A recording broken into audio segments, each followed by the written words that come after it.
Уже при въезде в Камско-Устинский район нас встречают покрытые белым одеялом леса и поля. Вместо майских дождей с самого утра здесь шли майские снегопады. Причем такие, что хоть снеговика лепи. Кошмар, ужас, финансовые потери. Это в любом случае они будут. Айрат Елалиддинов 10 лет выращивает виноград в Камском Устье. Эти видеоролики он снял до и после снегопада. Буквально за час вся плантация осталась под снегом. Из-за теплого апреля почки винограда раскрылись на 7 гектарах. Теперь большая часть лозы может погибнуть. Каждый год какие-то страдания. Вот как в прошлом году, то есть весенний возврат на Заморский был, там погибло 90%. В Камском Устье снег начался в 8 утра. За 4 часа выпало столько, что для расчистки улиц пришлось вывести спецтехнику. Привлекли 30 сотрудников коммунальных служб. Благодаря этому мы дорожно-транспортные происшествия предотвратили. А также у нас было отключение электроэнергии в самом Камском Устье, половину Камского Устья. В течение часа, там 1,5 часа было отключение аварийное. Благодаря электрикам, энергетикам электричество восстановлено. Где-то жители взялись за лопаты, где-то начали лепить снеговиков. Снегом припорошило цветы, зеленые газоны и деревья. Смотри, вишенка, она же только-только цвела. Погода нынче такая, что зимние вещи пока не убираем, говорят жители. Наготове и резиновые сапоги, и даже валенки. Это было нежданно, негаданно. С утра было еще солнечно, хорошая ясная погода, но вдруг появились откуда-то черные тучи. Поставили обогреватели, дополнительное освещение. Так спасаем урожай.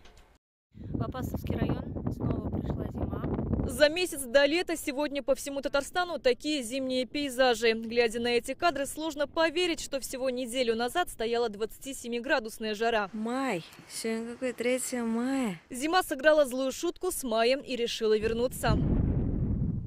В Апастово снег сегодня накрыл участников акции «Сад памяти». Десятки жителей, в том числе глава района, вышли высадить деревья в память о погибших в годы Великой Отечественной. Отменять события не стали. Снегопад проверил на прочность тех, кто сменил зимнюю резину на летнюю. Настоящая зима сегодня вернулась на М12. Здесь вдоль дороги снег укрыл все окрестные поля. Также метет на трассе под набережными Челнами. На дорогах заносы, как после метели. Погода трассы Нижнекамск, Челны, дождь, снег, град. Целую ночь смотрел, потому что 5 градусов сказать. Все, градусник смотрю, да и на землю смотрю. К такому повороту оказались не готовы и садоводы. Дачники первые, кто волнуется за погоду. Узнав о похолодании, Шамсинахар Саттарова еще вчера накрыла всю клубнику. Думаю, оденусь, выйду, надо закрывать, а то все пропадет. 5 градусов это уже много уже. Поэтому я вчера уже закрыла. А сегодня вот где пленка, я меняю уже на тряпку. Такой майский каприз погоды скорректировал работу аграриев. Полевые работы приостановили в Камском Устье. Да, сегодняшний день уж буквально на 2 дня, я считаю, уж работу приостановил данную погоду. Ну, больших проблем я не вижу. Дай бог, погода восстановится, через неделю, там 10 дней уже мы закончим полевые работы. В Альметьевском не стали продолжать подкормку удобрениями. Однако севу холода не мешают. Не останавливаем, но планы есть, закончить надо. Мы даже уже начали обработку химикатами против сорняков. Но вот сейчас погода уже не позволяет нам, потому что температура меньше 10 градусов, потому что пользы от этой работы не будет. В Минсельхозе успокоили, за посевы переживать не стоит. На сегодняшний день мы такой трагедии не видим. У нас зерновые кратковременные заморозки выдерживают до минус 7-8 градусов. Если мы возьмем рапс, допустим, они выдерживают 4-5 градусов. Они вот сегодня уже первые посевы, ранние посевы уже имеются всходы. Из-за капризов погоды в Татарстане сегодня возобновили подачу отопления в социальные учреждения. Теплее стали батареи в детских садах, школах и больницах Нижнекамска, Альметьевска и Казани.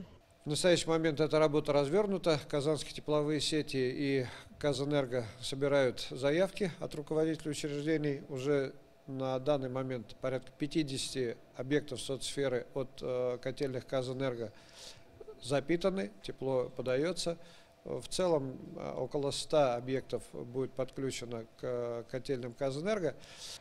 По казанским тепловым сетям от Татэнерго не весь город мы сумеем подключить к теплу, потому что начаты ремонтные работы на ТЭЦ-1, и те объекты, кто непосредственно запитан от ТЭЦ-1, те не смогут быть подключены. По жилым домам, там, где будет большое количество обращений от граждан, управляющие компании отслеживают количество заявок, и по возможности эти дома тоже будут подключены с теплом. По словам синоптиков, весна взяла паузу из-за арктического циклона, в тылу которого оказался Татарстан. Так, ближайшая декада прогнозируется примерно на 4 градуса ниже климатической нормы.